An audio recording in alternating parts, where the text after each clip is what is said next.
మళ్ళా రేపొద్దున ఖచ్చితంగా ఎన్నికలు ఎప్పుడు వచ్చినా కూడా రేపొద్దున చంద్రబాబు నాయుడు గారు అనే వ్యక్తి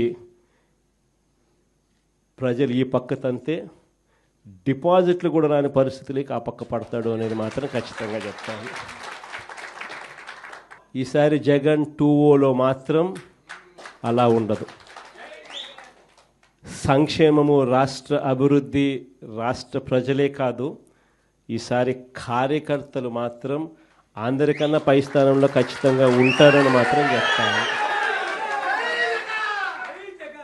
అంతేకాదు, ఈసారి కార్యకర్తలు బాగోగులు ఒక్కటే కాదు చూసుకునేది, ప్రతి కార్యకర్తకు కూడా నేను ఒకటే చెప్తా ఉన్నా, ఇవాళ జరుగుతూ ఉన్న అన్యాయాలను నేను చూస్తూ ఉన్నా, మీకు జరిగిన ప్రతి కష్టం నేను గమనిస్తూనే ఉన్నా.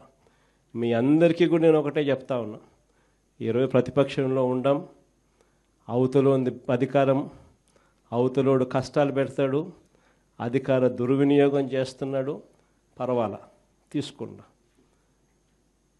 ఎవడు అన్యాయం చేసినా కానీ మీ అందరికీ చెప్తా ఉన్నా, నేను రెడ్ బుక్ అన్నాను కానీ మీ ఇష్టం వచ్చిన బుక్లో పేరు రాసుకోండి.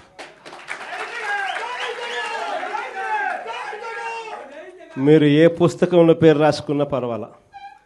దాని తర్వాత మాత్రం మనం వచ్చిన తర్వాత మాత్రం ఖచ్చితంగా వడ్డీతో సహా, మళ్ళా చెప్తానా, వడ్డీతో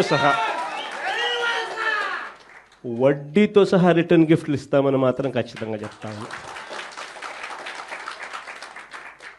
చేసిన వాళ్ళు మాత్రమే కాదు, వీళ్ళతో కుట్రలు పన్నుతూ చేయించిన వాళ్ళను కూడా,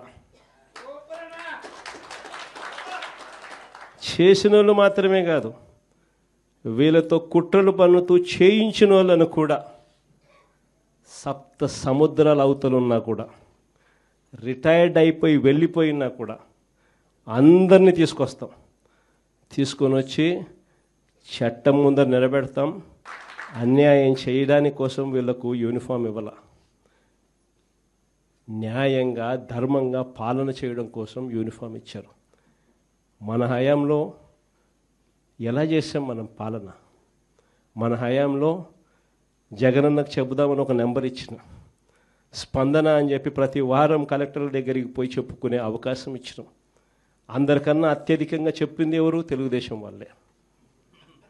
అందరికన్నా ఎక్కువ చెప్పింది తెలుగుదేశం వాళ్ళే. జగనన్నకు చెబుదామని చెప్పి ఫోన్ చేస్తే చాలు, అవతల ఎమ్మెల్యే అడ్డుకున్నా కూడా వాళ్ళకి మంచి చేసింది మన హయాంలో జరిగింది. స్పందనలో అత్యధికంగా కంప్లైంట్ చేసింది వాళ్ళు. ఎమ్మెల్యే లాంటి వాళ్ళు అడ్డుకున్నా కూడా వాళ్ళకందరికీ కూడా వాళ్ళని కాదని మంచి చేసింది మీ జగన్. కానీ ఈరోజు ఏం జరుగుతూ ఉంది?